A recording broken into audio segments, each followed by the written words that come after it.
Hello, friends, and welcome to episode 606 of the Juicebox Podcast.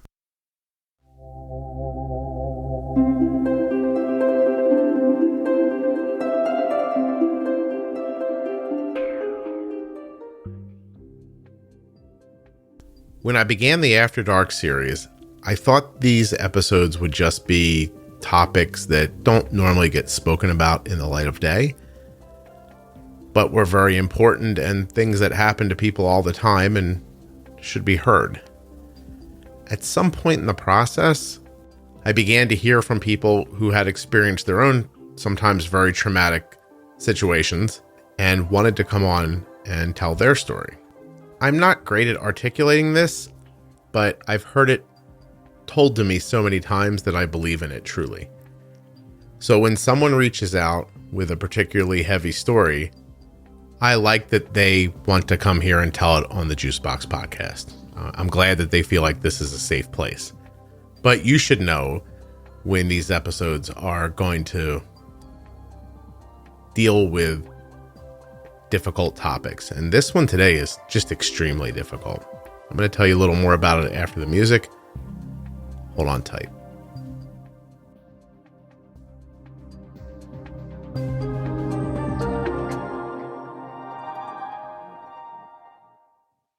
This show is sponsored today by the glucagon that my daughter carries, Gvoke HypoPen. Find out more at gvokeglucagon.com/juicebox. I'm going to tell you a little more about this episode before it starts up. So today's guest will remain anonymous. She is an adult who lives with type 1 diabetes, and she grew up in a home where she was physically, emotionally, and sexually assaulted as a child. Her story is incredible. She wanted to come here and tell it. I hope you listen to it. But if you think it's going to be upsetting to you, I just wanted you to know that these are the topics that are going to be covered today.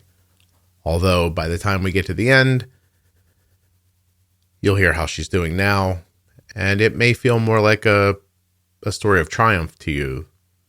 But you're going to have to give it a shot and see what you think. I personally think that it was incredibly brave for her to come and do this. I hope you feel the same. Hi, everyone. I am a 32-year-old woman.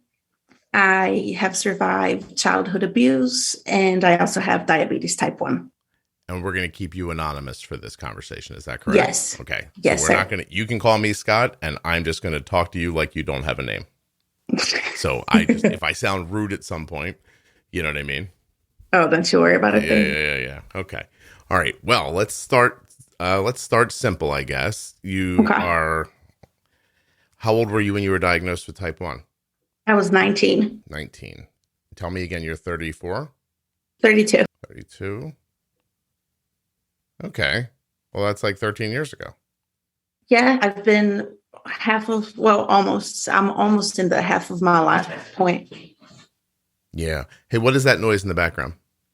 It's my dog that was just asleep. He was just asleep like a beautiful angel. And he woke himself up, and he should stop now. I'm sorry. Right. Don't be sorry, but we might have to kick him out. I don't mind. Is it a big dog? He is a pit bull, but the only thing is that because he's deaf, he doesn't necessarily know how obnoxious he is sometimes because he can't hear. Well, I have to admit, I don't think dogs are cognizant of how loud they are. So true. Do you ever think? Have you ever thought that a dog's walked through the room and thought, "Oh, I'm so sorry for the interruption"? Yes. They're like, "I'm sorry to interrupt. Sounds like you're in a meeting. I just have a quick lick." I felt like it was a bigger dog, at least 50 pounds, because it sounds like somebody is just turning a side of beef over on the floor. So, wow, yeah, he touched one of my. I have some stuff on the floor, and he whipped it with his tail. Well, he left now. I think he knows he's like too good for us, so we should be fine. Even a deaf dog knows when he's interrupting a podcast recording. That's excellent. That's right. That's how good your podcast is. Well, he saw the look on your face. He's like, this lady seems upset. So, okay. So you were diagnosed at 19 years old. Were you living at home, or were you in college, or where were you in your life? So I was in college and I had I was a full-time college student and I had two part-time jobs. So one job was in my hometown, one job was in the city where my college was. So I would go back and forth. I didn't have like one definite spot. But I grew up in a very small town and I grew up in Brazil. So at least where I grew up, diabetes wasn't a thing at all. I had never heard of diabetes, met somebody with diabetes. So I actually had to go to the ER 3 times until they tested my blood sugar. Wow. Hey, listen, I'm sorry we keep doing this. Is the dog walking around or are you shuffling papers? You know what? I got this. Okay. I'm going to throw them all out on the street. Evict the they'll dogs. have to pay rent from now on. Just a sec. I'll be right back. Come on. All right. So, doors closed. Dogs have been sent to the shelter. Just kidding. Yesterday, a woman had birds in her garage. Oh, no. We're talking a little bit, and I said, hey, what's with all the birds? and she goes, those birds aren't in this room. I was like, they are coming through crystal clear on your microphone. She's like, are you serious? They're in the garage. And I was like, is there a door between you and the garage? And she said, yeah. I was like, could you close it, please? So, yeah, it's just microphones are just, they're so good nowadays. You know what I mean? And we're actually all used to the ones that come on our cell phones that have that noise canceling. And those are not great for this because you don't hear it on a phone call, but when you're recording it, the noise canceling, it stops everything. So you don't, how do I put this? Hold on. How do we talk about microphones in a way that'll be, so I'm speaking right now. And if I were to stop speaking, the background room that's behind me right now is the same when I'm speaking as when I stop. But when a noise canceling headphone stops, it literally shuts off the transmission. So you get into this kind of like, it's almost like electronic silence, which is different than when the person's speaking. And it's nitpicking. I've lived through it okay sometimes. But anyway, the point is microphones are good and they can hear birds in your garage. And, wow, yeah, I'm impressed because I didn't even hear my dog. No. And I could hear like their nails going across the floor the second time and like the body like turning over. And you can even hear collars like laying down on the floor and stuff. It's fascinating what you can. And I want to hear your story. So, so this is not a podcast about dogs. Well, I'll tell you what, 30 more seconds and it might have to be. Okay, so you got type 1 when you're 19, you're away at school, you're a busy person, had a number of jobs in different towns. What were you going to school for? Education. Okay, are you a teacher now? I was a teacher of English as a second language. Okay. That's what I used to do before I moved to the US. Oh, okay. So you're not in Brazil any longer? No, I moved here 7 years ago. Gotcha. Now, I don't normally do this, but I don't like to ask ham-fisted questions to get us into super serious stuff. So I'd prefer just to be honest about it and say that, all kinds of people reach out to be on the show. And, the reasons they want to be on are incredibly varied. But every once in a while, someone sends a note that like stops me in my tracks. And yours was one of those. So I think I'm just going to ask you up front, why is it you wanted to come on the podcast?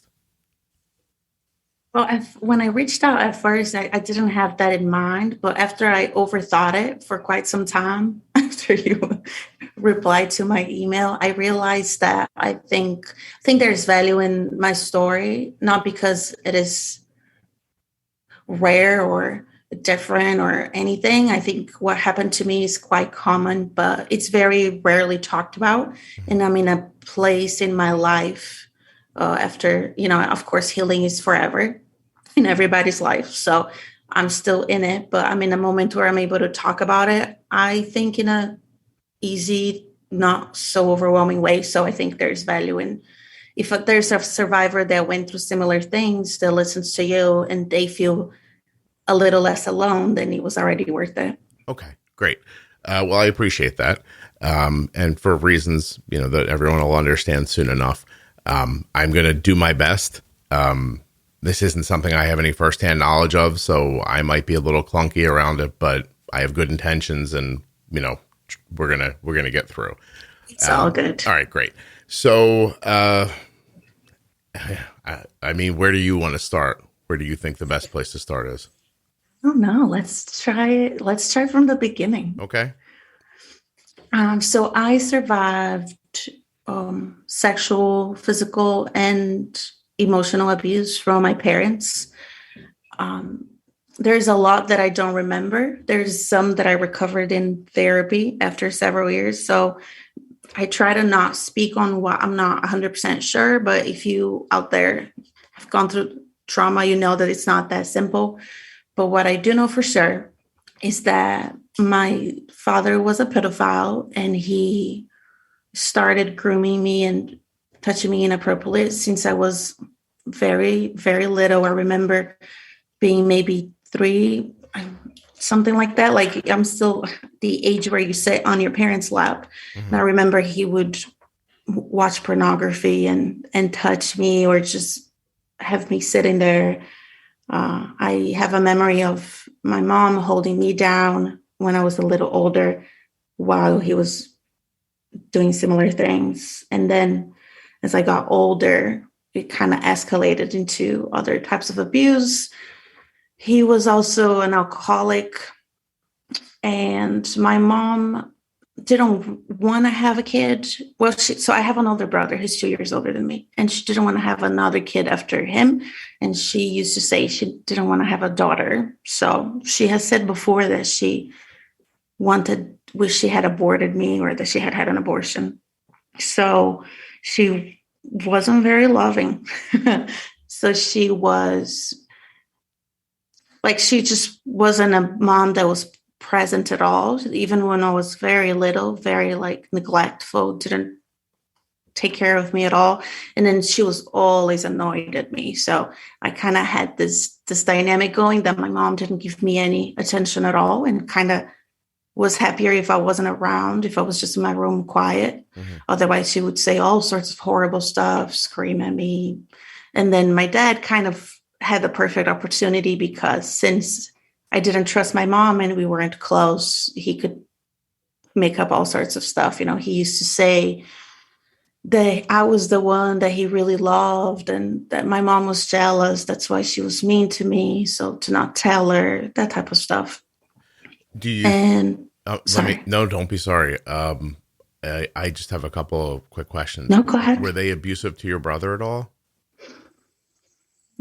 I always say that that's my brother's story to tell. If you ask him, he's going to say no. His childhood was wonderful and everything was perfect. But I do want to know that to this day, he's married, has a kid, and still lives with my mom. So like, they don't have the healthiest relationship overall. Mm-hmm. I remember my dad was very physically abusive towards my brother. He used to call him, I don't want to use those slurs, but he used to call him all sorts of things, and say stuff like, this is my brother being a baby. Of course, this is a story that I was told, but my brother would be crying and he would scream at the baby and say that only gay babies cry, like some nonsense like that. Mm-hmm. And so he was always very strict with my brother.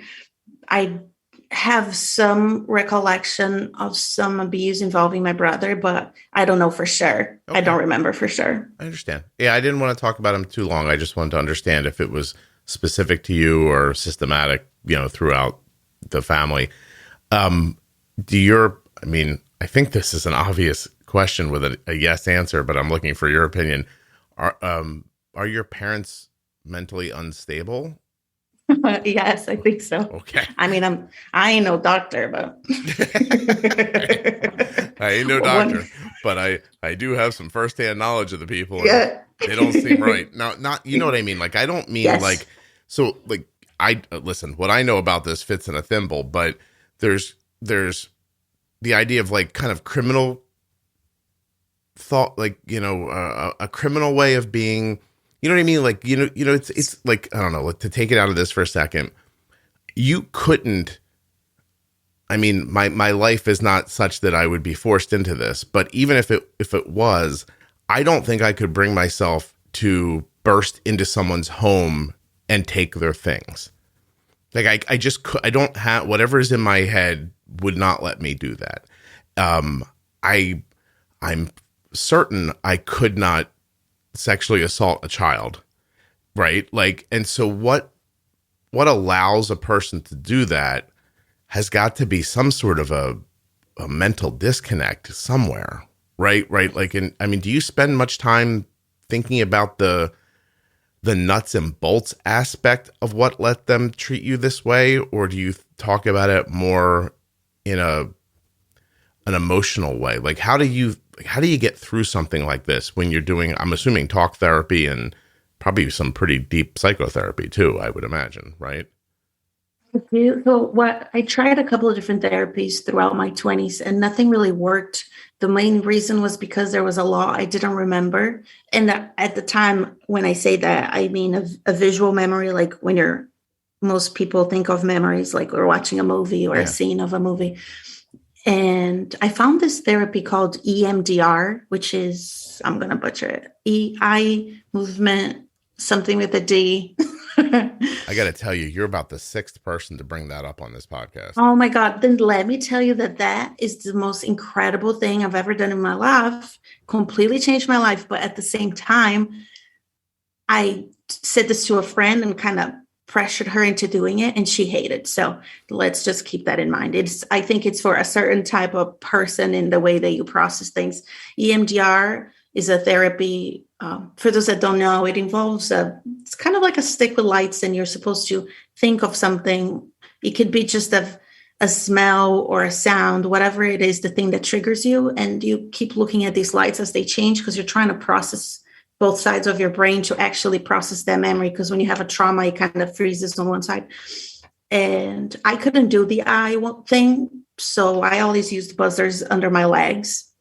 Yeah, it stands, just for people's edification, it stands for eye movement desensitization.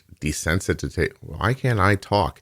Jesus, God, that was terrible. I told you the D was hard. It's desensitization. Jeez. There you go. Oh my God, I feel like an idiot. All right. Eye movement desensitization. I can't do it. Hold on a second. I can do it when I read it. Desensitization and reprocessing. How come when I roll over it, I can't find it? So many syllables as well. All right. There are some, EMDR.com tells you that it's a psychotherapy that enables people to heal from the symptoms and emotional distress that are the result of disturbing life experiences. Wikipedia calls it a controversial form of psychotherapy. So, Ooh. Yeah, Wikipedia, I guess, is the thing where everybody can say whatever they want, right? Right. And I mean, I'm sure some people dislike it. It's a very uncomfortable type of therapy because all you're doing is just sitting in a memory. I'll give an example without being too specific.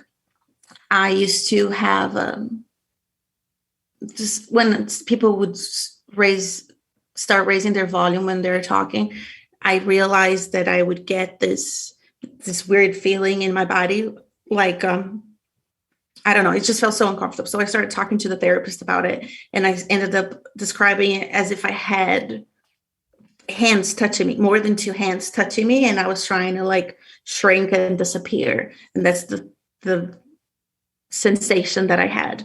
And so all you're going to do is just sit on that couch and feel that exact thing as you process it. And sometimes more memories will come up because you're kind of like organizing your brain. And sometimes you just cry. Sometimes I would scream. Whatever it is, you just take it out of your brain so that it's almost like when trauma happens, your room is all disorganized. It's a mess. And then as you process your memories through whatever therapy, really, I just find that EMDR is very fast. Okay. You kind of make boxes for stuff and you put items there. So I can pick something and be like, oh, this made me sad. This happened when I was little and it involved my brother. And then I put it in that box so it's not constantly affecting my everyday life. Mm-hmm.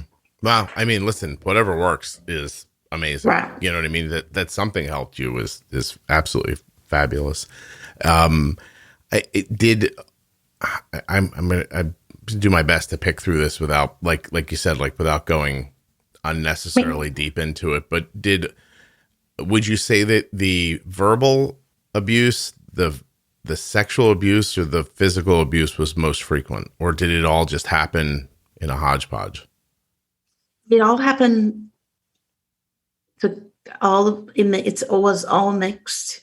Like you couldn't, sometimes my dad would be angry at me, pretend like I did something wrong when I didn't, and then punish me by abusing me sexually. So it's hard to hard to separate.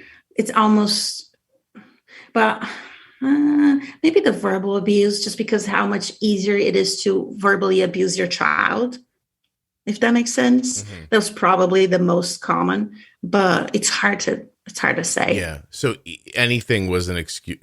Were there days where you weren't abused? Probably. Okay.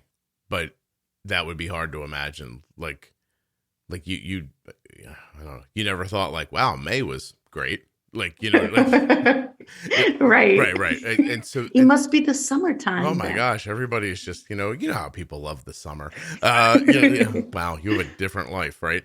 Right. So this starts when you're very, very young. How long does it go for?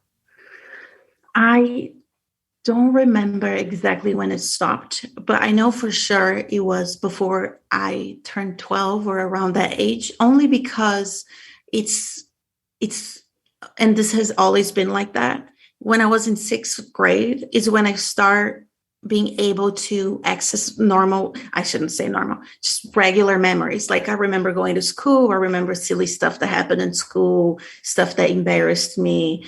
And before that, I was probably so dissociated all the time just to survive all the different types of violence that I don't, if you're not present in the moment, you don't pay attention. It's like when you're driving somewhere you go all the time, you just dissociate because you know the way type of logic. So I don't know for sure, but probably around 12. Was that purposeful, or was it just like the disassociation? Like, did you ever think, well, here it comes, I'm just going to try to do my best to go away in my head? Or is it just what happens? I don't want to say it was purposeful, but I don't think it was a logical decision because I was little. You don't have knowledge of different skills to be like, oh, I think I'm going to do this. I think it was just what I navigated towards. I used to have, I used to have this anime that used to play on TV, and when I was like around 8 or 9, and I started pretending like I was going to go join they were going to come and get me and I would join the anime. Yeah. So I started creating this entire like series of me as a character and what I would say and what I would do. And I would think about every detail. Mm-hmm. And I just did that all day just to, because it was better to think about that. And you're so little, you don't necessarily know the difference between reality and fiction. So I did Scott. So I packed a little bag, and for some reason I decided that that's when they were going to come and get me. And I just laid in bed and waited for them to come and get me. I was so confident that that was going to happen, and it did not. I woke up the next day. I was still in my house. I was so sad. I guess I just from remembering it. Wow, that's interesting. And so kind of like that. Yeah, of course. Yeah. So either do that, you fantasize, or you just, the reason why I don't think it's purposeful is because I don't think people usually dissociate purposefully. It's not a thing that you manually go in. It's kind of just a thing you do on auto, because your brain is like, if we don't go somewhere right now, we are going to lose our mind, and, survival skills kick in. So, yeah. And you can't fight back. You're too small. And I mean, your mom's holding you at times, and yeah, so I guess you have to just give up to survive. But even when if I screamed, they would just hurt me more, or they would hold me down, or they would then hit me in a different way. I learned that fighting it was only going to make it way worse. So it was better to just think I was dead. And it sounds so horrible, but that's what it was. Just be dead. Okay. Because everything else I tried was just worse. I understand. Was there no physical damage? Like, why did a doctor never notice, or like a loved one outside of the family? How did they keep that invisible? That is a great question. So, where I grew up, things are very much what happens in your house stays in your house type of deal. So it wasn't like going to school in the 90s where I went. It wasn't very much like modern US now, where you talk about good touch, bad touch, and teachers are so involved. We don't even stay in school for that long, and we don't have sex education in school. At least we didn't while I was there. Yeah. Did it ever occur to you to tell someone? I think I feel like I tried once, because I remember my dad being so angry at me, and like he hurt me so bad. He just hurt me so bad. And they always hurt me in places like, it's not like they would, pardon my language, it's not like they would punch me in the face, you know? Mm-hmm. Like my mom would hit me with a belt, for example, and I would get these horrible marks. I have some marks to this day from the belt on my butt. And so it's not like anybody was seeing my butt. And my mom would never let me go to anybody's house, like my classmates' houses. I could never go anywhere. I couldn't even play outside. Like I was very much kept in the house. And then we didn't have people around a lot. And my parents were very much the stereotype of successful. Like we were in a white community and they were white religious community. So they were white, they were Roman Catholic, and they were like upper middle class. So it's not like anybody looked at us. And yeah, no, but they didn't want to let you, I would imagine, get somewhere where you might get the nerve to say to somebody, hey, they hurt me, help me. You know what I mean? Yeah. So they want to keep you kind of. So did you feel like a person, or did you feel like I've been, by the way, for 10 minutes trying to think about how to ask you this question. I can't come up with a better phrase, but try it out. Were you a person to them or a sex toy? I think I was a thing, not a sex toy, because while there was all the sexual abuse, it wasn't, I mean, I don't know. I guess we would have to ask them. Yeah. But I feel like I felt like I was a nuisance and just this ugly, horrible thing, not a person, definitely not a person, because that's not, that's not how you treat people. No, of course, like you would have to. I mean, I'm trying my best. It's a difficult. That's okay. Yeah, it's hard for me. I mean, I can't speak for anybody else to put myself in the position of either of your parents, right? Like I'm trying to imagine what they were doing or thinking, but I can't find it in my head. You know what I mean? Like, so you like, do they, I don't know, hate you for being, a reflection of themselves? Like how deeply into this, like there's so many possibilities for why they could be this messed up. It's not even worth guessing, right? Well, I do have a theory because, of course, I've been especially during my 20s, I was consumed with just understanding what happened. But let me just say something first so that the other thing makes sense. So that's how they were until about when I was like 12, whatever. And then I don't know what happened. Something happened. And my parents started fighting all the time. And so the dynamic in my house changed. And my mom did this thing that now my therapist calls it, of course, I can't remember again, dissociative identity disorder, I think it is, which is like you kind of create your own little world. Mm-hmm. And so my dad was always present. He was kind of out of the picture. And then my mom started telling me that we were always like best friends and we used to do this together and we used to do that together. And I used to tell her everything and what's wrong with me? Why am I mad? I'm being so ungrateful. So then it kind of like messed. I think that was the worst part, to be honest. It just messed up with my head. So then everything I said wasn't true. It never happened. That was crazy. Or she tried to get me diagnosed with stuff. She was trying to rewire you so as you got older, you wouldn't out her. Yes, which worked. Right. Worked because what it did is that it made me question everything. And it was only in my 20s that I started being certain. And you start talking to people about it, right? Because the reason I think later I wouldn't share it with anybody, I didn't tell people until I was 22. I told one friend, and she took me to the police station, but that's a different story. And so I was afraid of telling people, hey, I think this happened to me, but I'm not sure. Maybe I imagined it, because you don't want people to think you're crazy. Right. Did you feel crazy? Sorry? Did you feel crazy? Yes, all the time. Okay. All the time. And by that, I just mean like unsure of anything. Yes, yeah. You don't know anything. Like, and it impacts me to this day. I'll say something and I'm like, did I say that? I don't know if I said that. If I'm having an argument with somebody, I could get worked up, and then I have no idea what happened, to be like, no, but you said this. So it runs deep for sure. Okay. Have we covered this enough for your liking? I think I have to answer. I don't think I answered your question about why I thought my parents are the way they are. Okay. So I think that it's a combination of things. So my mom has this.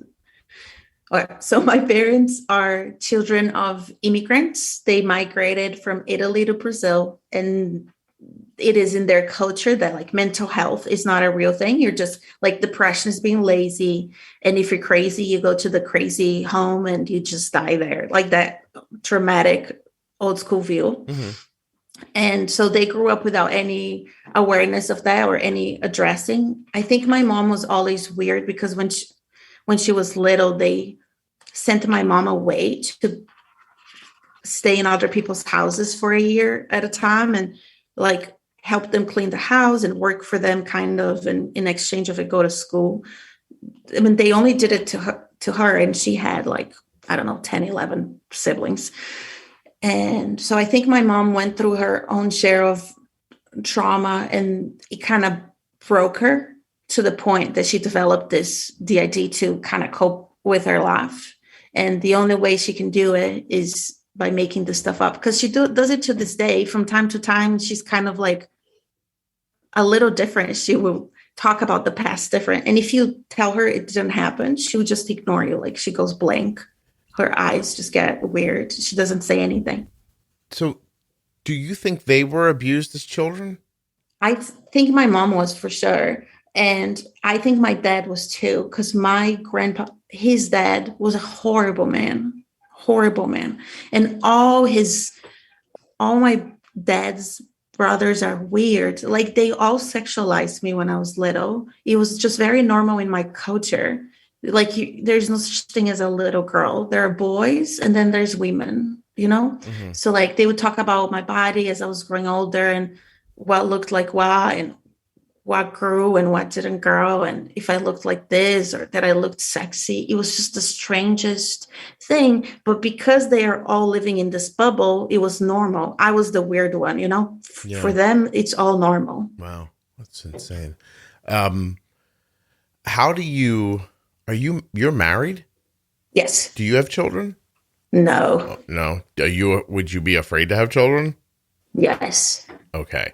Do you think that's a real concern, or do you just think that's an abundance of caution just in case you, like, a switch? Like, are you worried that a switch is going to flip in your head and you're going to be your parents? Yes.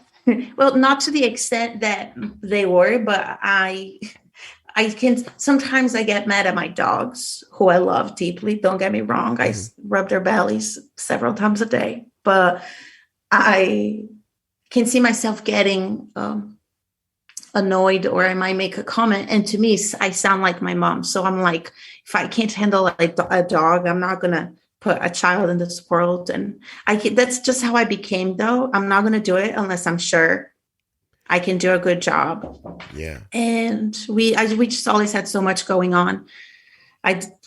We didn't want that too. Plus I have diabetes, so then I was worried about being pregnant. My diabetes was always out of control, so then it was just a mixture of things, but in the root of it, I think I'm just scared. Yeah. No, listen, there's a there's an avenue where you could talk about this and say that you're making the sanest decision in a long line of people making insane decisions.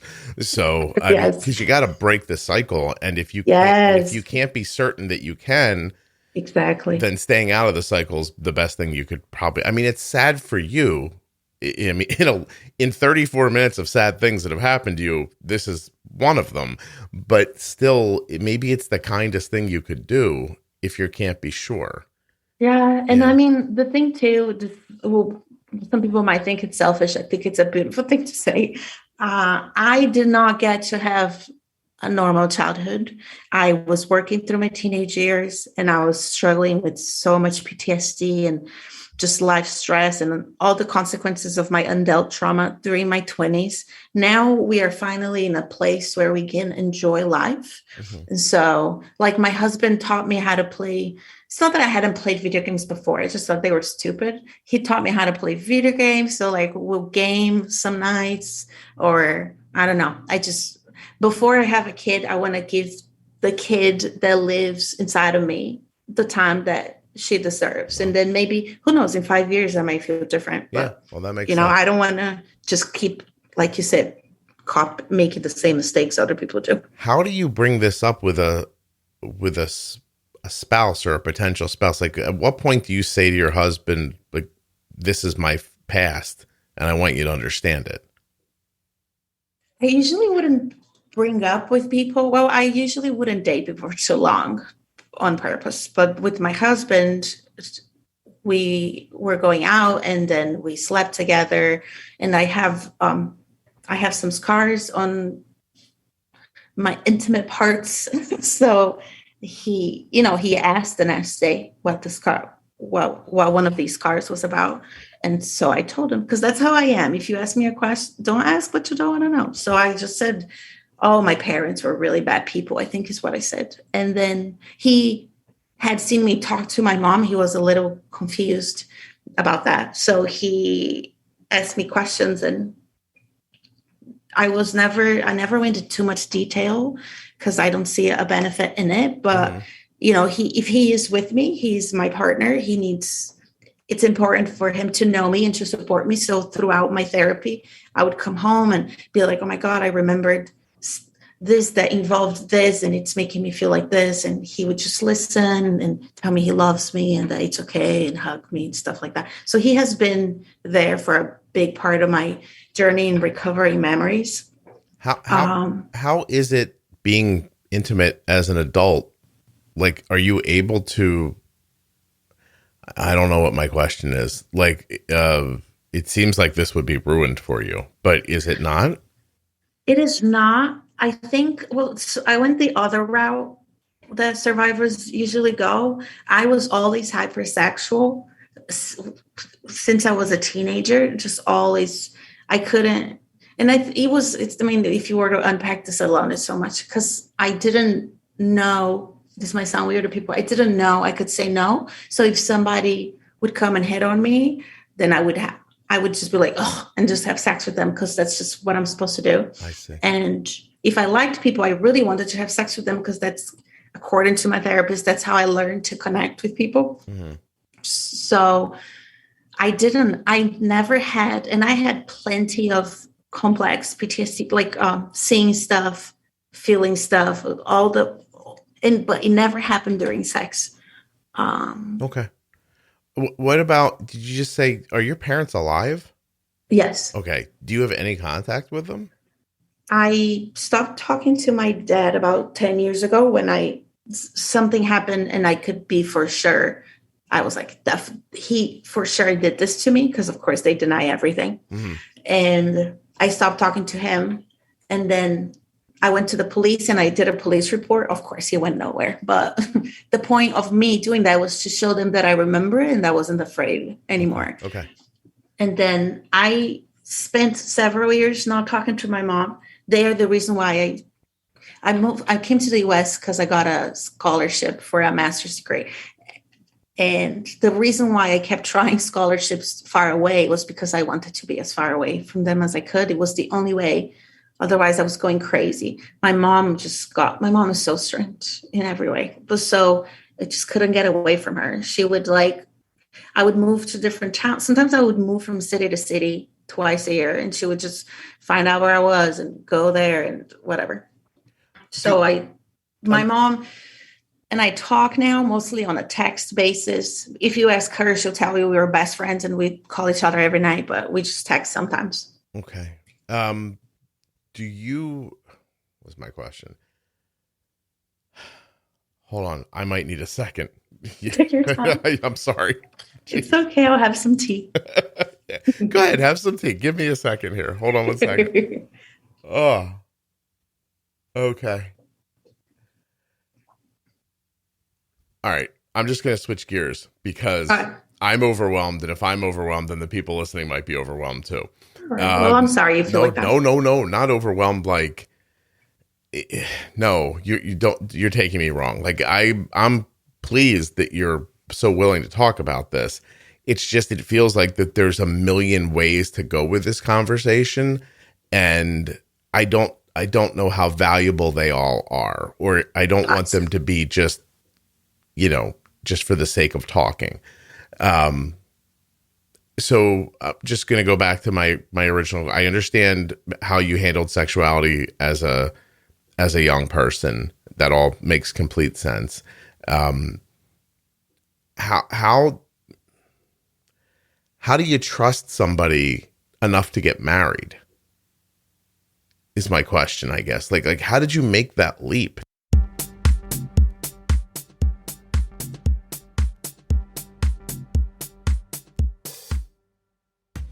Gvoke HypoPen has no visible needle and is the first pre-mixed auto-injector of glucagon for very low blood sugar in adults and kids with diabetes, ages 2 and above.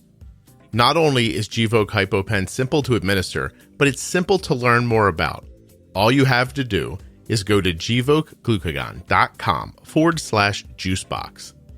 Gvoke shouldn't be used in patients with insulinoma or pheochromocytoma. Visit gvokeglucagon.com/risk.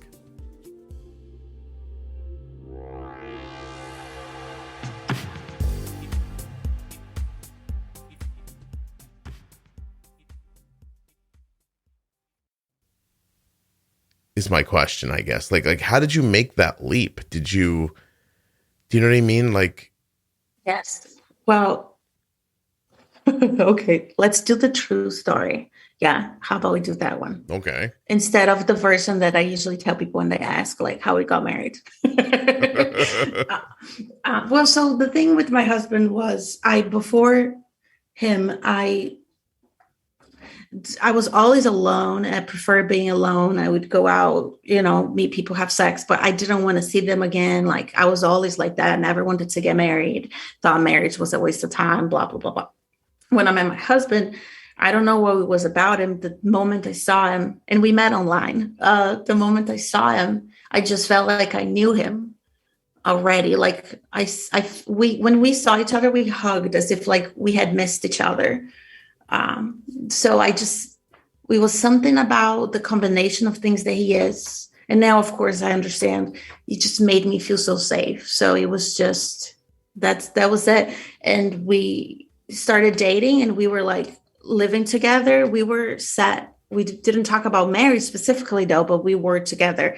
Now, that doesn't mean I trusted him. Of course, I had several years of shit I had to deal with because of course I didn't trust him at all. And I would do the thing. I would check where he was, check his phone, check his computer, about everything all the time. But he was always understanding and patient about things. So he was, I think the key with my husband was that he was always so cool and chill about it. So if I were like, babe, I'm sorry, I'm crying. It's just that when you said this, I thought you meant that. And I think you're going to leave me now. So I started packing a bag. And all he would say would be, it's all good, babe. I love you. I'm not leaving you. But if you want to pack a bag, if it's going to help your brain, we can pack a bag. So that was the key with him. So he always made me feel very comfortable to just share the crazy stuff, whatever I was thinking, and very understanding of it. Does he have a past trauma or some experience with this? Like, why does he understand what to do? No, he's just just the sweetest little thing. He's just a very sweet man. I have a lot of rage, right? A lot of anger that I've worked on and will forever carry a little. And he has it too, but for something different. He was adopted when he was a baby, and it was kind of tough on him on that end. He didn't experience abuse in any way, but he understood my anger, I think. So he didn't judge whatever way I was reacting, but that's how he is. Just an example, Scott. Yesterday we had a ridiculous argument because I got mad at him because he saw a spider and he just put the spider outside of the house, and I'm afraid of spiders. And he just said he doesn't want to kill the spider. It doesn't make him feel good, so he's not going to kill the spider. So that's just how he is. He's just, if anybody came to him with anything, he's just like all love and understanding. Oh, that's amazing. Well, I'm very happy you found somebody like that. That's how long have you guys been together? 6 years, married to 5 years. Wow, good for you. All right, can I ask the last question about your parents? Sure, I don't mind. Go ahead. Do other people see them as normal, or do you think that the people in their social circles are like, those people are cracked up and they just kind of like, do you know what I mean? Like, how do they come off to the world is my question. I used to think that they came off as very normal people. And I think they did within the very small circle of people they saw. Like my mom and my dad had their own business. And we only hang out with our uncles and aunts. We didn't have people outside the family. And we barely had people over, and they barely left. My dad would leave because he would go out, cheat on my mom, stuff like that.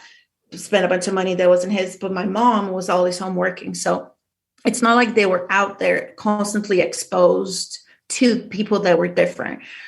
But later in life, when I started being open to people about what happened to me, more than once, I had just random kids that I was either a classmate with or a friend with or neighbors. And they told me, you know what? Your parents were always so weird.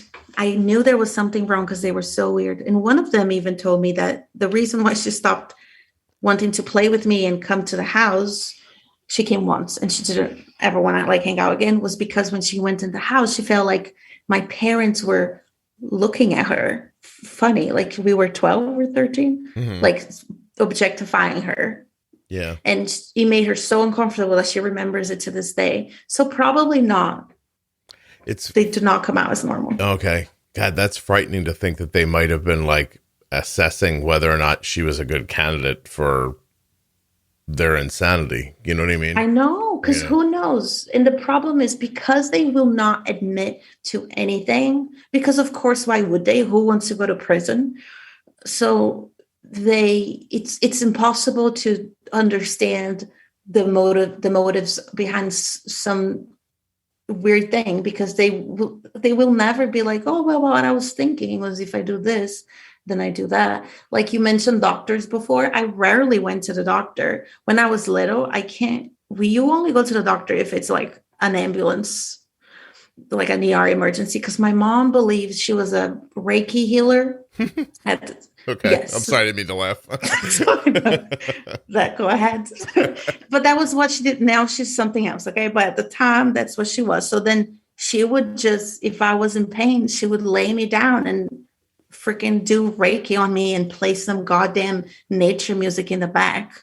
Or like they would make, I don't know what they're called here, but they're like these little homeopathic drops.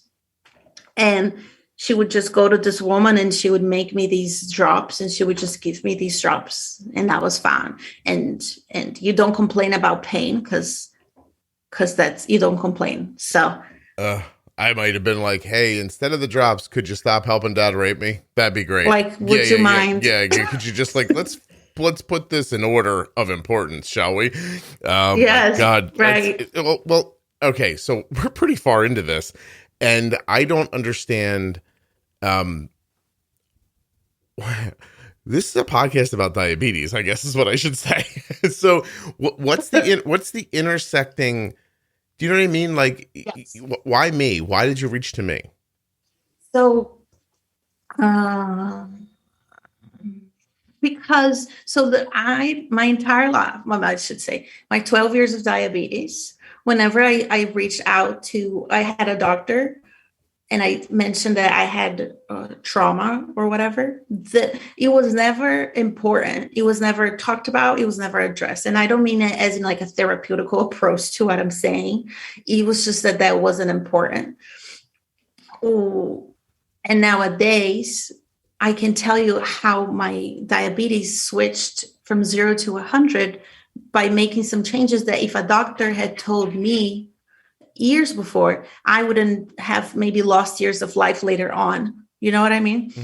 Because so like what I came to learn, and now again, we should definitely have a doctor explain this, but like when you go through trauma, and in particular, so when people talk about cortisol, right? Cortisol increases your blood sugar because you're stressed out. People usually think about you have a test, you have a job interview, you're mad, whatever. But with complex PTSD, I could be having the greatest day of my life and you're looking at my Dexcom and it's shooting up for absolutely no reason, because there is a part of my brain that is just reliving what happened, and I don't even know because it's all the way in the back of my head. Yeah, like you're like in a constant state of fight or flight almost. Yes, exactly. Okay.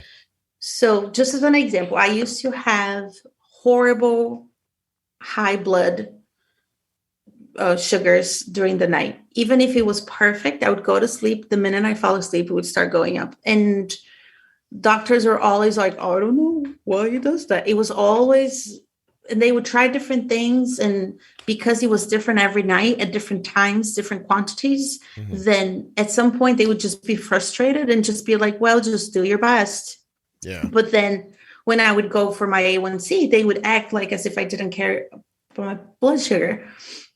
Even like, so let's say one day it starts going up at 2 a.m. It goes all the way up to 400. I wake up for no reason at 5 and I do a correction bolus and I go back to sleep and it's still going to be 400 when I wake up. It was like as if insulin didn't make a difference. And so eventually this year I reached out to a naturopathic doctor and she said, have you ever experienced trauma? And I said, yeah, why do you ask? She was like, well, because usually people who experience severe trauma might have, while developing, usually have something up with their adrenal glands. So let's test your thyroid, make sure that's not what it is first. So I got all those tests. And by the way, you can get those online from actual labs. So even if you have a doctor that doesn't believe in anything, then you could, if you have access to that, of course, you can do it on your own. And then, so my thyroid was perfect. It wasn't that. And then I started taking what's called cortisol regulators. It's just a pill you take at night and it's like a natural medicine. And Scott, you don't understand. Like I saved the graphs from my Dexcom forever. I used to have, hold on, I'm going to pull it up.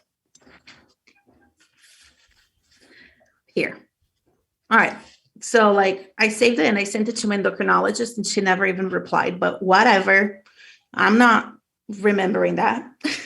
I'm not holding a grudge. Listen, she doesn't want what rage I assume is inside of you and that you could let out at any point. I pointed at her. Yeah, so she has no idea. Yeah. She doesn't understand. And it's forever. I might not remember what happened to me, but I now keep track of everything on a spreadsheet.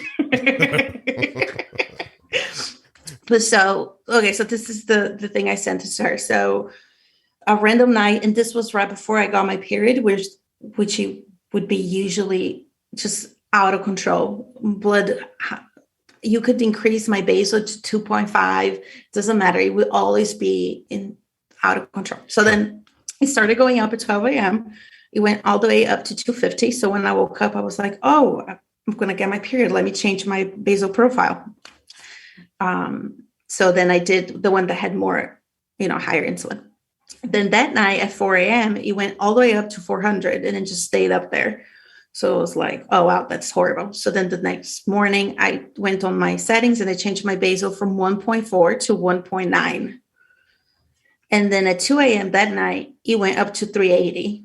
So like it barely Yeah. to the difference. And we tried everything. Trust me, the doctors, we tried everything.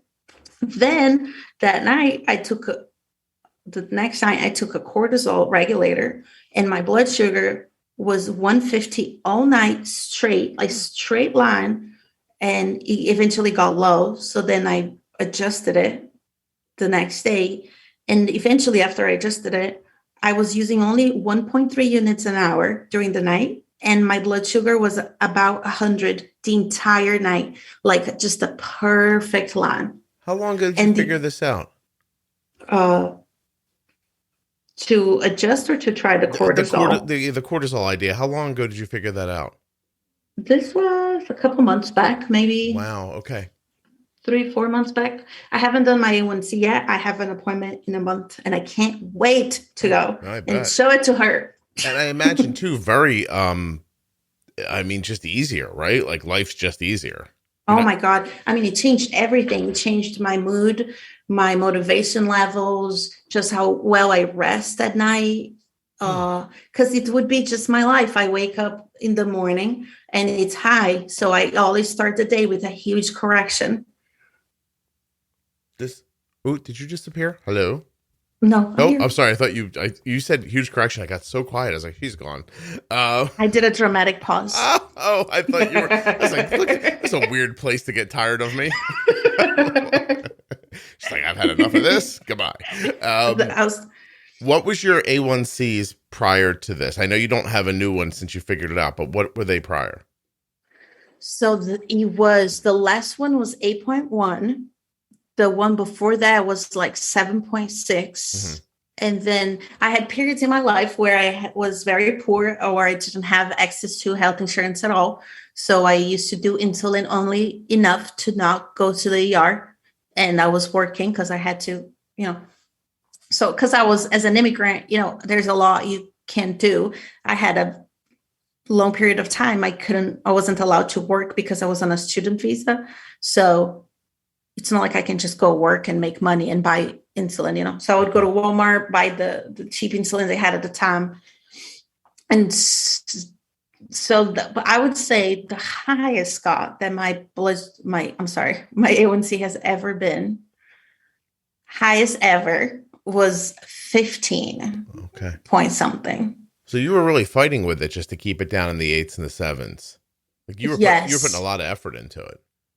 Yes. Yeah. When I got a 7, I cried because I just felt for the first time. And mind you, I'm not saying like I was doing everything right and my diabetes just was, was making terrible decisions. I was exhausted. I just wasn't in a mindset that I could take care of my diabetes. The more I process what happened to me, come to terms with it, let go of emotions, it's easier for me to be in the moment and then stop eating when I'm full, remember to pre-bolus and do, that type of stuff. I think it's incredibly, I don't know what the word is I'm looking for, but I'm amazed at how well you continue to take care of yourself. Like, has there ever been any self-medicating? Did you drink or do drugs or like, how did you? No, you just wasn't. Woke up every day, knew just something, cried. Yeah, knew something bad. Did you ever feel depressed? Did you ever think you were clinically depressed? Yes, I was. Well, so the reason why I never did drugs, honestly, looking back now, I think it was because nobody offered them to me. I wasn't in a place where I was. That was the only thing that stopped you, huh? Because I had times in my life where I'll give an example. I started having these, I don't know what to call them. I'll call them visions just because I can't remember the proper term, where you see people when they're not there. And I would see a man's figure and it was all black. And I would see him everywhere. And I would be working and it would be in the corner of my eye. And then I would blink and it would be right in my face. And sometimes I could hear it talking in my ear. That was the worst for my PTSD. That's when I started going to Emdr and it completely went away 100%. But if somebody, one of those days, that time I had two jobs. My husband was struggling with addiction. So I was just so sick of everything. If somebody had been like, hey, meth will let you sleep at night. Do you want to try it? I would have been like, sure. Yeah. So drugs was easy. It was just luck. And then alcohol, my dad was an alcoholic, so I don't like drinking. I would drink socially, but I'm not a big drinker because I don't want to be like he is. I see. Yeah. Anything that seems similar to him is a no. Yes. Gotcha. So what I did was I smoked cigarettes. I would smoke like a pack and a half a day. And it was literally what kept me going. And sometimes when I would be really depressed and I would get suicidal, then I would call like a 800 suicide hotline and just talk to somebody for a very long time. I think that one of the things that I like most about this conversation and the fact that you came on is that while your example of trauma is obviously, if there's a scale of 1 to 10, you're obviously at 10, you know what I mean? But still that everybody suffers through something. Yes, exactly. Right. And to see, yes, it's not to this degree, maybe, or maybe it is for some people, but, you still can see the impact, the cause and effect of a problem or stress or anxiety or, and how it can come back and affect the rest of your life, the management of your type 1, your mindset, even, that allows you to either, put effort or not put effort into your health because maybe you just don't have any bandwidth left to yes. make any decisions with. Exactly. Yeah. So while your example is, it's over the top, obviously, it's still, I think everybody can take from this, some sort of a connection. And absolutely. Yeah, I'm really pleased that you did this. Thank you. Yeah, I'm not done with you. I'm just I still have left of half of my cup of tea, so you better keep going. We got tea. We're still going. At one point I pulled up, at one point while you were talking, I had this thought, like, if I went to the mall and there were thousands of people at the mall, how many of those seemingly normal people are sexually abusing their children? Like, I just thought that because I can't imagine that exists. And obviously it does. You're telling me it exists. And I pulled up some statistics and they're really staggering. Yeah. Victimsofcrime.org says that 1 in 5 girls and 1 in 20 boys is a victim of child sexual abuse.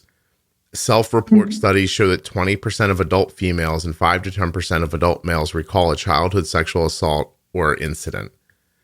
It just, I don't know. Like, I guess it's one of those things that if you don't know about, you just imagine it's a one-off problem. You know what I mean? Like, it's some random thing that happens to a random person.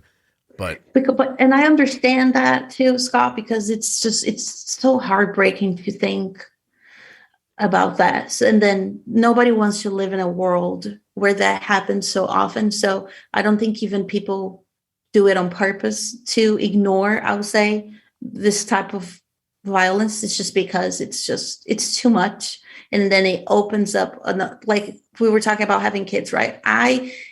The thing you just wondered, how many people in this mall sexually abuse their children? I think about that all the time. I meet a nice man. My dad was very charismatic. Everybody loved him. He was like the life of the party.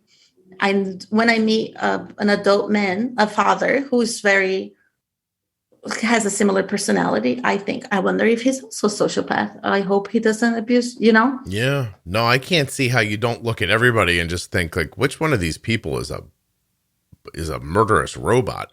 You know what I mean? Like, Jesus. Yes. I don't know. I what you've accomplished from where these people put you to where you are now, I think is nothing less than stunning. Like the fortitude that you showed to get to this point is just uncommon. And I mean, at some point, like while you were talking, I was like, when is she going to talk about her heroin addiction? Or, you know what I mean? Like, cause I would have, that would have made complete sense to me. Right. And if somebody's out there listening to this and you are a heroin addict, hey, do what you got to do, Well, no, because sometimes you got to just survive until the next. For a long time, all I did was just survive until the next moment and then figure out the next moment. Yeah. So there's no ability to, like, you can't set down roots or plan for your life until you find some way to deal with this. I guess deal with it's appropriate. You can't ignore it because it's not going to stop, and you can't just eject it, right? You can't just give it away. Like, you have to do something, I would think, high level to work through it in a way where it can't be impactful to you day after day. Is that right? Yeah, that was my experience. I think people process things different. I am the type of person that when I'm doing something, I like to go in depth. So even if I'm searching, can cows chew bubblegum? I'm going to like go into this deep rabbit hole about bubblegums and how they're made. And so that's how I approached my trauma too. I have just as an example, I have a friend, she was sexually abused as a child by her stepfather, and she has a very different way to approach it. She thrives the most she talked to her mom about it. She did what she had to do. Of course, her story is very different. But so in her context, she just wants to move on. She wants to like let go and move on. That's how she does it. And it works really well for her. But if I try to do that, I would start triggering all sorts of stuff. I had to first go inside of me and figure out who I was despite of the trauma, so I could slowly like peel off. I used to think I was always so nervous, and that wasn't me. That was just my response to trauma. And just keep understanding and processing and putting stuff away, because I try to ignore it for as long as I could. I think I would have done it forever, really, because who wants to remember? Yeah. Because when you remember a repressed memory, you remember the sound, you remember the feel, the smell. It's a lot. I don't think anybody does it just for funsies, but to me, I had to do it. It was the only way, because it was important for me to know for sure. Yeah, that this actually happened to you, so that you could then process it and try to move past it. Yes, because of all the gaslighting they did. In my context, it made sense. All right, using some young people hip terms, we got to make sure everybody understands gaslighting. You know? Did you know the older people aren't going to know what you're saying when you... Gaslighting is when it could be very minimal, like I fall and hurt my knee, and to me, I feel a lot of pain, and you go like, that's not that bad. It's barely scratched. That's a PG-13 example. But so gaslighting is when you coerce a person to believe what they went through is less than what they went through. It's very common in domestic violence when you have an abusive partner as well. Parents do it a lot. It's like kind of a manipulation tool. You tell people it wasn't as bad as they remember, or something like that. Gotcha. Yeah. It's a young hip term. What's the old hip term? I don't know. Lying. Yeah, I mean, what you just described is someone lying to you and saying that something that happened to you didn't happen to you. But now it's got, like, I make this assertion all the time. The internet has made it so that we have to name everything. So, because you can't talk about it, and it's not searchable, like, if it doesn't have a name. So everything gets a name now, which is kind of nice, because this is a very specific, like Wikipedia says, gaslighting is a colloquialism loosely defined as making someone question their own reality.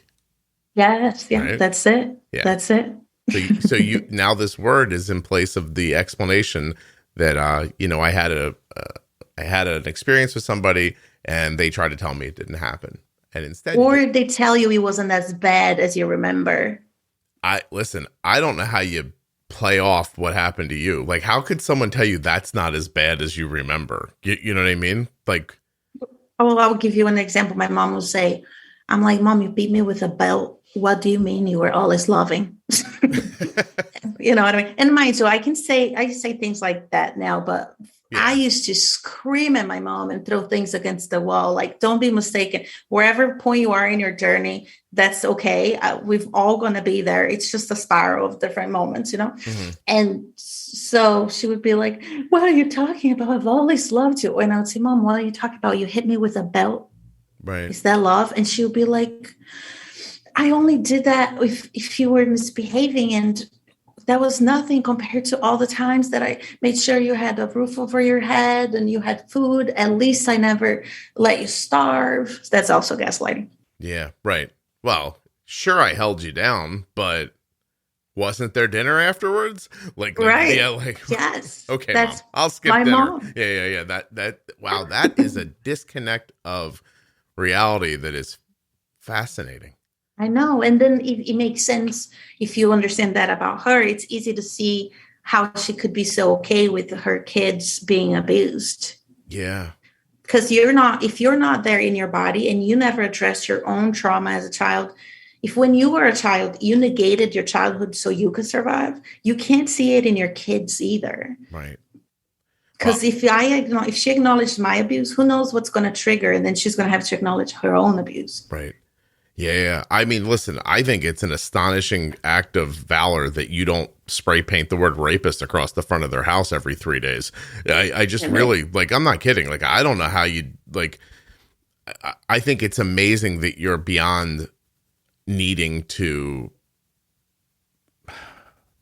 I don't know, like make sure everyone knows.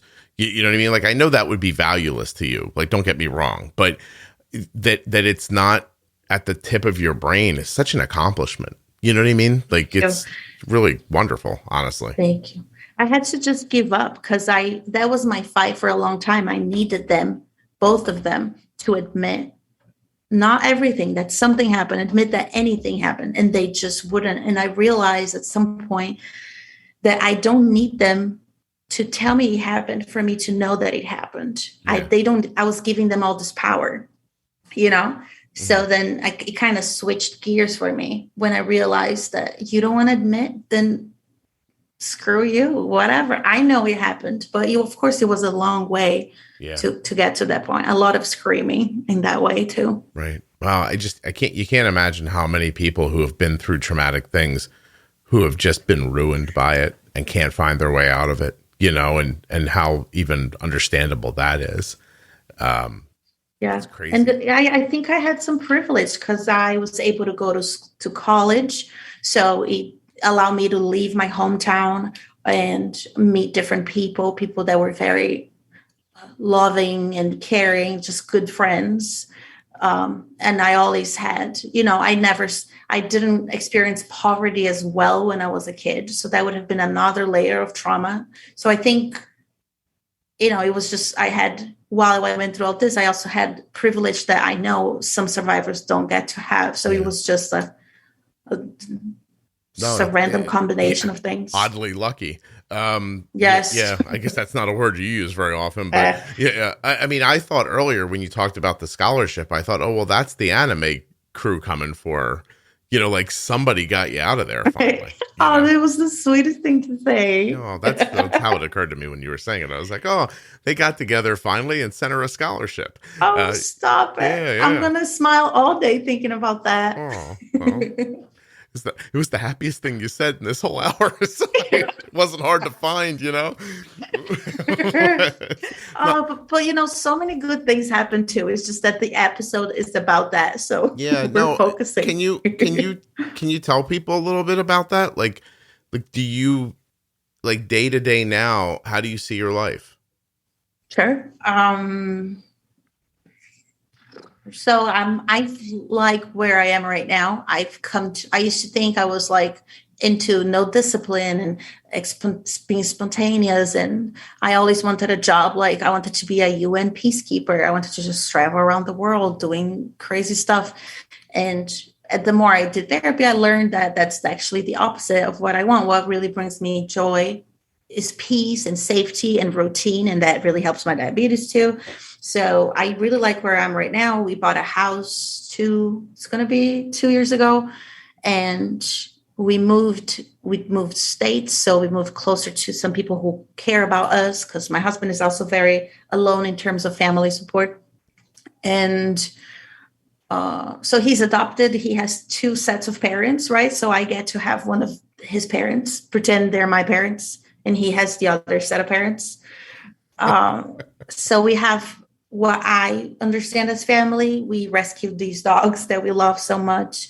And I've had a career for a while now. And so I'm in a good spot for sure. And I mean, and this didn't start now, but I'm able to really feel things. What made me start decided to face all of this and I wanted to feel good things. And I realized you can't just shut down the bad things. You shut down all things. So for me to feel the good, I had to feel the bad. That's how I saw it. So, I've done wonderful things, guys. I mean, I moved to a different country. I've traveled around and I have great friends, very dark humored individuals. And I feel really safe. I got with this cortisol regulator and I used to have an Omnipod, but I have I'm the worst diabetic. I can't remember my pump's name at the moment. The one with the Control IQ. Tandem. There you go. Sorry, Tandem. My bad. I just got it. They're like, finally someone brings us up. And it's in an episode about childhood sexual abuse, and she can't remember the name of the pump. I'm sorry. Don't revoke my warranty on the system, please. I just had a funny idea that they'd call you later and they'd be like, hello? I know you didn't give your name, but we know it's you. Yes, we searched through that system, and you're the only one with this and that and that. And my pump just goes off and never turns back on. I don't know why. They shut it off remotely. They're like, nope. Yeah. Well, they're definitely not hiring me to be a sponsor. That we know for sure now. I don't know. I think you'd be a terrific sponsor. Well, tell me again the name of are you still taking the medication for the cortisol, or is it something that you have to take every day? I do. What's it called? No, let me go get it. 1 sec. Yeah, I really do want to know. Sure. All right, so this one is called Integrative Therapeutics, and it is a cortisol manager. Now, I know that there are different types of cortisol stabilizers. We would have to be a doctor to tell you which one would be a good fit, if it even is a good fit. For the first days so you only take it one at night. You take it when you go to sleep. And so this is an over-the-counter thing. It's not a prescribed drug? No, it's not prescribed because she bought it. The doctor got one for me to try as a present. And then I think I found it. Is there a yellow stripe across the label? Yes, it's on Amazon. I found it. I know the Google. Look at you go. I know how it works. You think I can't find a pill online? So this is just something your hippie doctor gave you, and it's helping. Is that right? Dude, it changed my life. Yeah, I'm glad. It didn't help. It completely changed my life. I fall asleep faster. I had a very hard time falling asleep. I stay asleep. Of course, it's not a heavy prescription drug, so it's not like I'm taking Xanax. I wouldn't know. I've never taken it, but it's a little more natural, and I'm more comfortable taking something that's more natural, because with diabetes, you never know what's going to mess with what. Listen, if it helped you like this, I wouldn't care if you had to buy it in an alley. That's amazing. Actually, you brought up something earlier that I thought was terrific that I had no idea about, that somebody could do a thyroid stimulating hormone test online.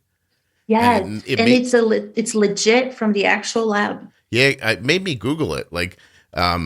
Places like Quest and LabCorp, Quest is cheaper if I'm looking online and I'm understanding it correctly, but such an amazing thing when people have endocrinologists, excuse me, I had to get a drink, will say things like, it's not your thyroid. And you're like, well, I have a lot of thyroid symptoms, and a lot of times they don't want to help you with it for some reason. I mean, this here is saying $28 at LabCorp. Or $28 at Quest, $49 at LabCorp. This sounds like something that without insurance is reasonably affordable. If you think you're having thyroid symptoms and your doctor won't help you, but that's pretty cool. You know what I mean? Just be careful. Very empowering. Yeah, be careful that you don't fall into you're within range answer. I always like to say that because, if I think in range is something like up to 8 or 10 for TSH, but you're going to see symptoms over 2.1 if you really have a thyroid issue. So with thyroid, I'm not a doctor either, but treat the symptoms, not the test number, is how I think about it. So, Yes, I completely agree. Cool. And you could do the detailed thyroid or the simple one, or you could do cortisol, you could do just hormones overall. And the way I did mine was he came to my house. I checked with the doctor first because I couldn't believe it. I could just do it on my own. Mm-hmm. So she was like, no, this is a legit laboratory. Go ahead. So I got the detailed thyroid one. It came on the mail, and you have to poke your finger, which for us was like, whatever. Yeah, I'll do that. Like, exactly. So you just poke it and you kind of like hold your finger up straight in the air, and you let some drops fall inside this little vial, and you seal it up and you send it back. And I think mine took about 2-3 weeks to come back. So it's not, if you are like me and you experience some social anxiety, you could do it in your house and not even stress about having to go anywhere. Everyone can do it. We had my children's gut biome tested recently, and they had to basically poop in a box. So you can figure it out. Can I ask you a question? Go, please. Did you send it over the mail, or do you drop it off somewhere? Interesting question. And I had these very same thoughts. So you mail it. No. Yeah. So the next time you want to be upset at your FedEx guy, just remember their job's not as great as you think it is. And I mean, how great did you think their job was to begin with? So, right. there's a collection tray that you put in the toilet. And like, you're not literally just like, although I think with one of them, they just did it that way. This was a thing in my house. Like, we got the collection kits and the kids were like, we're not doing this. And like, they sat around on a shelf for a while. And finally my wife and I were like, look, we really want to do this to see if any of your issues maybe are coming from this. And so, after you put the sample on something dry, then you have to take a spoon, not a spoon from your house, a spoon that comes with it, and get pieces of the sample from different sections of the, how do I want to say this? All right. So why not? Imagine a log of human feces. Okay. You want to take this little spoon and go around to different spots on it. To take it, and then fill up this little tube that has some liquid in it up to a line, and then you shake, seal it up. It goes inside of a bag that goes inside of a bag. Like, by the time, you know what I mean? Like, it's in 1,000 bags and boxes by the time it goes into the FedEx thing. And then you ship it off. Crazy. Yeah, and then they send a detailed report of your gut biome. Oh, that's wonderful. Yeah. Maybe I'll do that. Now, if you don't mind me asking everything, did you get good news from that? Was it good? They both needed something of an adjustment. Arden's was more out of whack than Cole's was. Okay. But good for you for trying it. I'm going to do it too. Just because I said to them, I'll do it if you do it. And then I was like, oh. You're like, I guess I have to do it now. I'll try it. Like, I need it's a little expensive. So maybe the company will hear this and be like, sure, Scott, we will send it to you and you can try it. Tell them to send me one too. Isn't it super interesting? I'm willing to spend the money on my kids, and then when it comes to me, I'm like, it's fine. I'll do it if it's free. I'll be all right. It's just my body, the thing that keeps me going alive and able to do things. We ended up having to give Arden like these 3 different kind of supplements that they're not, nothing met. It's I don't know why I can't think of the word all of a sudden. Like, why do people tell you to eat yogurt? Because it has like live cultures and a culture in it or something. Like, I can't believe I can't think of I'm gonna curse the fucking word. I just got so upset. Let's Google it because I'm the foreign, so I have a good excuse to not remember it. I'm gonna figure it out. Good and then we're all gonna be really embarrassed that I couldn't think of it. Probiotic? Yeah, Jesus. I knew it. Yeah. I did not Google it. I totally knew it. Yeah, like different probiotic pills that they're taking. One of the kids, I think it's Arden, is taking one that is somehow like the culture of like, I don't know how to explain it, but I can tell you that when you open the bottle, there are tablets inside of it, and the tablets, when they're all together in the bottle, smell like crap. like literally. And when you section one of them out and take it away from the bottle, it just smells like bad cheese. I don't know what's worse. Arden goes, I can swallow this. It only smells like bad cheese. And I was like, okay. So anyway, you take it for like a month or two to just try to help rebalance things, get good gut bacteria at the level it belongs at, bad gut bacteria removed, that kind of stuff. So who knows? If it helps them, it helps them, and it was worth a try. Well, good for you for doing that for them. That's really cool. Yeah, I'm a real hero. Dad. I'm a real hero. You are. You get the badge. I have to thank actually Dr. Benito, who came on and did my thyroid episode, and to not joke around, she's my hippie doctor. So, and Arden has another issue, and we're going to go to another integrative medicine person, because sometimes you just have to look outside of the mainstream when you need different answers. Absolutely. Your cortisol story proves that, I think. Yeah, and I think that's a big thing with just medical practitioners. I understand they go to school, and I mean, doctors are wonderful and amazing. First of all, I don't mean anything that would contradict that. Sure. But they go to school and focus on this one thing for such a long period of time. But sometimes, and it makes sense. Like if I broke my wrist, you only need to look at my wrist, of course. But when it's a part of your body that is connected to so many other things, like your nervous system, your endocrine system, like whatever system it is, it's, and then now there's so much research on trauma, for example, and the impact on your health and development and all of that. I just wish, I think it would improve their practice if they could incorporate at least the lenses of understanding, not becoming a naturopathic doctor or nothing like that, but just understanding that there's more to it and that it might be worth exploring, just asking a question, suggesting a test, telling people to Google, like just any guidance. Because at least I always was very, dependent on my doctor. It took me years to become confident that I could just do a Google search and figure something out on my own. I would always wait for my appointment to ask them, and they never knew. Well, not different than diabetes. Your situation is just uncommon, right? Like the human body is meant to endure what it's meant to endure.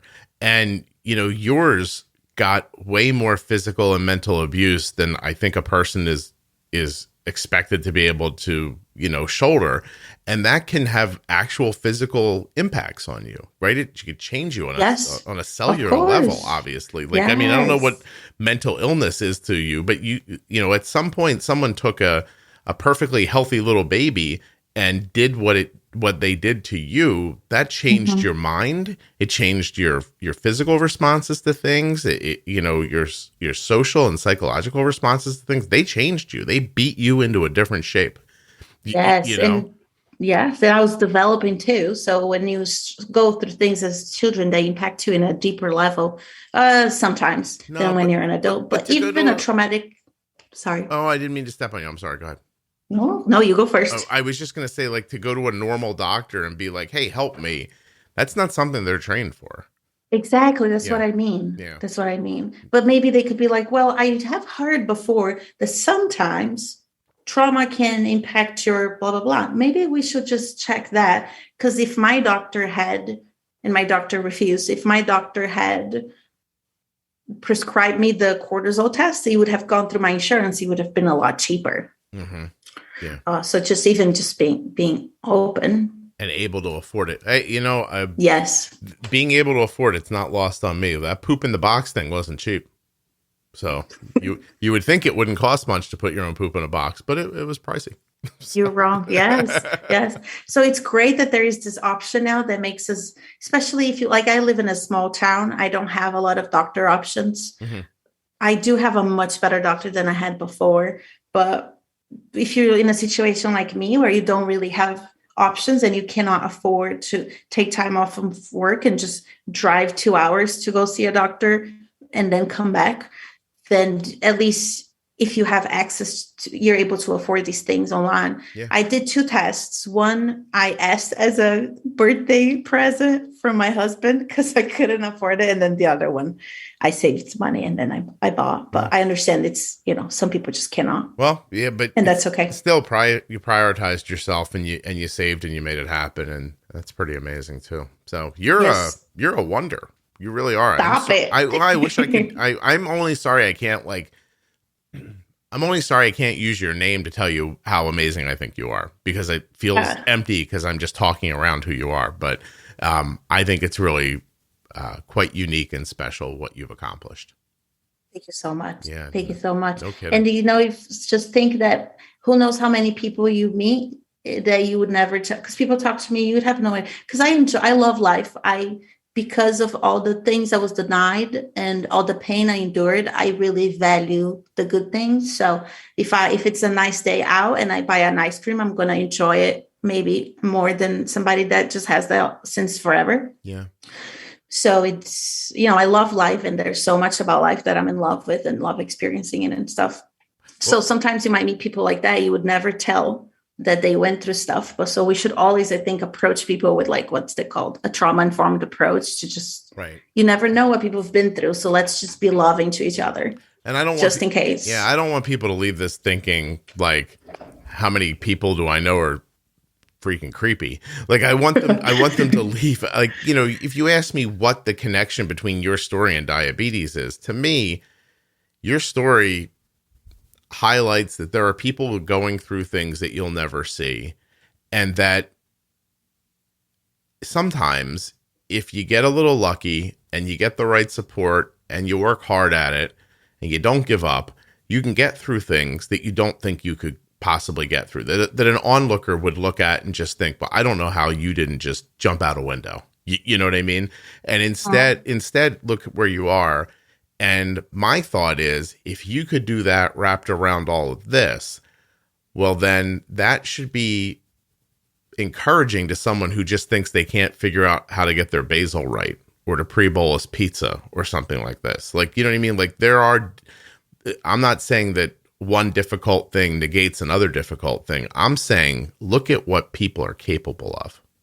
And everyone listening is capable of something like this too, of overcoming something, So we so are. And just remember, if you've experienced trauma, and I will give you an example. I would run out of insulin and I would just forget to change my site. I would just have no insulin for hours sometimes. And it wasn't like I was doing it on purpose. I would look and be like, oh, I have to change it. But I was so overwhelmed all the time. I just would get distracted and forget it. And just be kind to yourself. If you're having a hard day and diabetes is not working, just know that some things are not a direct result of you doing something wrong. You are doing the best that you can, and that's going to look different in different ways. But don't let people, and I say that because I experienced that a lot. Don't let people shame you if you don't have the diabetes results that they want you to have. And I'm not saying don't do the best that you can. Of course, take care of your health, but just know, if you've experienced things like that, just remember to love yourself first. Just be kind to yourself. You're doing your best. And the answers that you need are out there somewhere. And, don't give up looking for them. Don't accept people's assertions that maybe this is as good as it gets. It's not always going to present itself immediately. And, I think that this podcast has a lot to do with that idea, really. The idea that this isn't how mainstream talks about diabetes, really. But here it is. And if you want it, it's here. It might be difficult to pick through. I mean, I hear people say, there's so many episodes. I'm like, you're welcome. I hear they give it to me as a complaint, and I'm like, you're welcome. Now you do the hard work of picking through it and getting what you need out of it. I can't come to your house and tell you what you need. Shuffle you along to success. And I don't know. And my point is that if the woman you're listening to right now can do the things that she's done, I can't imagine what everybody can't do. You know what I mean? There should be no end to there should be no end to what you think you can accomplish. You should just try and don't give up. Yes. And if you try and it doesn't work, it took me 12 years to figure out how to not wake up with HI on my liberator. Yeah. Just And don't. you It did takes time. Yeah. It does. How did you, I'm sorry, it Mhm. seems so terrible to ask this after the whole thing. I just want to make sure that the connection is obvious to people. Like, how did you find this podcast, and has it been valuable to you, and how? Oh, let me tell you. So can't remember. I do yoga. Yoga helps me a lot. Mm-hmm. I also do intermittent fasting. So I was doing yoga and I realized I love yoga. Why don't I look for a podcast about yoga? And I was looking at wellness podcasts and stuff. And I was like, wow, I've never thought about the possibility that maybe there are podcasts about diabetes out there. So then I picked one. I put diabetes, whatever. And it was a different one. It was from a guy from, I don't know, maybe I think New Zealand or Australia. And I swear to you, Scott, he said, if you want to lose weight, and your blood sugars to get lower, stop being a lazy fat fuck. I swear that's what he said on the episode that I heard. So I was like, oh, maybe this isn't for me. And so I was bummed out for a couple of days. And then I was like, let me try again. And then I found yours. And I saw it had all these categories. So what really, I think in your podcast has improved my life so much because I started listening only to the After Dark episodes.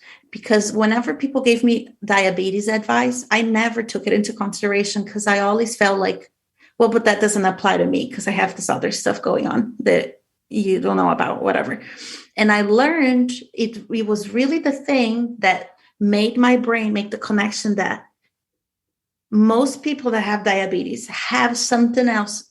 Like I listened to an episode of a girl that was allergic to insulin, and it blew my mind away. I was like, if this girl can do diabetes, I'm going to start spending time and just learning. So then I just started listening to a lot of episodes, and I've been learning so much. But what made me lower my guard, my defensiveness, was just listening to all the After Dark episodes in a row. It's funny. I think I originally thought of the After Dark episodes as bringing people into a world that they didn't know about. And over time and years, I've heard from enough people with, uncommon stories like yours that say that the After Dark episodes to them are the core of the podcast. Because it's so uncommon, again, to find these stories. These stories just don't get told very often. I mean, you've done something now that, if you would have told me 5 years ago that a person with your life experiences would come on here and share them on the podcast, I'd be like, that's never going to happen. You know what I mean? But it all started with me saying, like, it's so strange. Like, it started with me saying on the podcast one day, hey, do you drink a lot and have diabetes? Because if you do, I want to talk to you. And then these two people heard that and went to their friend and said, hey, I think the guy on that podcast is looking for you. And she's like, I don't know how to feel about this, but I am like a pro level drinker and I have type 1. And so she came on and shared, and I thought there should be more of this. And then I went to a guy that smokes weed. And then before I knew it, I was talking to people with bipolar disorder. People, at this point now, you're the third person of some sort of sexual assault that's come on. And so much more. Divorced families, an adult of someone who grew up in in a divorced family.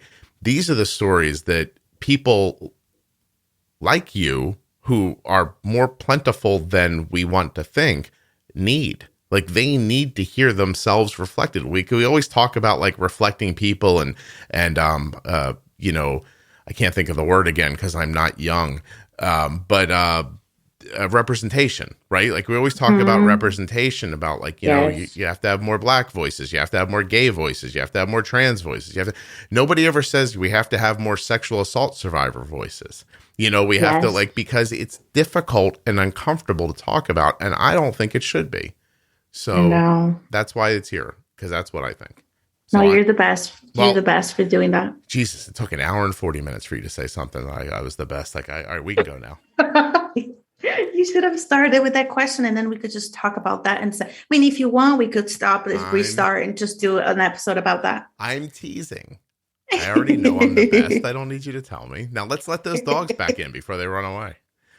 Oh, they're sleeping in the other. They're just fine. Don't worry. My husband works from home, and so they live their best life. It's 2021. We all work from home. I wish I worked from home. Do you not? Oh, it's days I like it, and there's days where I'm like, I got to get out of here. You know, yesterday, here, we'll finish with something completely frivolous. Love it. Yesterday, I walked downstairs. My wife's working in what used to be our dining room, but now I think is an office. I'm pretty sure she's going to get rid of our dining room table. I guess we'll eat in the kitchen. And my daughter's at the countertop in the kitchen. She's doing homework. My wife's working. And I walked downstairs in the middle of the afternoon. I was like, I'm going to go out. And everyone's like, where are you going? Because I'm not that guy. Like, I'm not like a I'm going out guy. And I was like, I'm going to go get a manicure and a pedicure. And they were like, what? Because that is not something I do. And I said, yeah, I said about a week or so ago, I realized that my toe was sore and it was my nail. And I just have been growing my nails out with the idea that I would reshape them in a way where my toe wouldn't be sore, which seems like a reasonable decision. And I said, and now I'm looking at my nails and I realize I do not possess the qualifications to handle this. And they were like, what? I'm like, I don't think I know how to cut my nails right, or this wouldn't have happened to begin with. I'm 50 years old. I'm going to go let somebody else do it. Then I'm going to look at what they did and try to mimic it next time. And so like 10 minutes later, I had my feet in a bath and a gentleman was rubbing my calves while a woman was cutting my fingernails. And I have to tell you, it was lovely. Yes, I've done it too. It's the best thing. Oh my God, it is so warm. And then when they scrub your ankles, it's the best. I'm not even embarrassed. It was a half an hour that I enjoyed. And you shouldn't be embarrassed. You should be proud of yourself for taking care of yourself, trying different things. Good for you. Yeah, and I got to tell you too, I'm always embarrassed of my fingernails, and today I'm not. Just put them on top of that desk. Like, you know, when you take a picture and you're holding something, I turn my hand so you can't see my nails usually. Aww. I didn't realize that. And then I saw them yesterday. And I was like, why is this lady so much better at this than I am? So did you figure out, do you think you can do it next time? I don't know. I better just make more money and let her do it. But yeah, but they look really good. By the way, no clear coat or anything. I just was like, I'm like, I don't need a coating. Just cut them for me, please. They're really, I can't believe I'm saying this. They're really good. So if for people keeping track now, if you're still listening to this after the person who we've spoken to today has told you all of these sad things, if you're still here an hour and 40 minutes later and you're keeping track, I'm now getting my eyebrows threaded with my daughter and I got a manicure. So amazing. I'm on my way. I'm going to look good soon. That's right. You better post. You should do an Omnipod sponsor thing on your page and take pictures holding things, make up for the lost time. You think I'm a hand model now? Try it out. My hands are huge and my family constantly makes fun of how big my fingers are. So I don't think I'm a hand model, but be proud of your hand. Don't let them hand shame you. Boy, if that becomes a thing, I'm going to say that you're going to have caused it because I can't imagine anyone has said that before. Tell them to stop oppressing your hands. They can't control the size of them. They need to love them the way they are. Next time someone mentions how big my fingers are, I'm going to say, stop oppressing my fingers. Yes. And be assertive about it. People need to learn their boundaries. I damn well will. Thank you.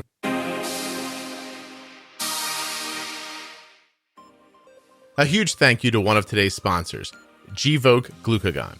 Find out more about Gvoke HypoPen at gvokeglucagon.com/juicebox. You spell that GVOKEGLUCAGON.com/juicebox. And I want to thank today's guest for coming on the show and so bravely telling us her story. Thank you so much. I'm sorry that I can't thank you by name, but I'm really glad that you were here. Thanks so much for listening. I'll be back soon with another episode of the Juicebox Podcast.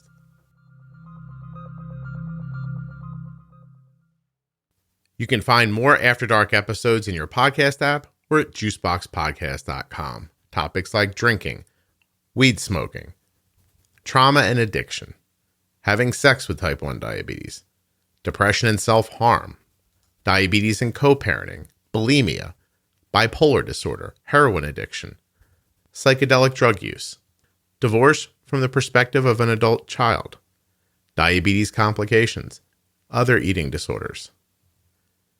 They're all available in your podcast player. Just search Juicebox Podcast After Dark, or at juiceboxpodcast.com. You can just scroll down and find them right there on the website.